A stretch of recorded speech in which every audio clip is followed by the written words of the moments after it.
Guys, অনেকদিন পর দেখা হলো।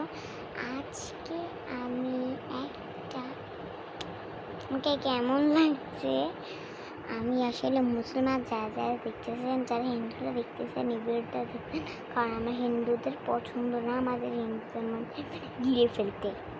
আমার মনে হয় জাপানিজদের মধ্যে দিলে ফেলতে যে পচকচা খাবার খাবে, সব খাবারের নিচে কোনো খায় না। তো এখন যেটা করবো, আগে বলো না কেমন লাগছে। একটা ভিডিও আপলোড দিব, সেটা আমরা বলছিলাম, কিন্তু আজকে দিছি, আজকে রাতে। কেমন লাগছে, কালকে আবার একটা ভিডিও দিতে হবে, কি জ্বালা। এমনিতে অনেকগুলো ভিডিও দিয়েছি। এখন আমরা কি দেখি, হ্যাঁ কি হলো এটা। আচ্ছা, বাই, টাটা, এই পর্যন্তই।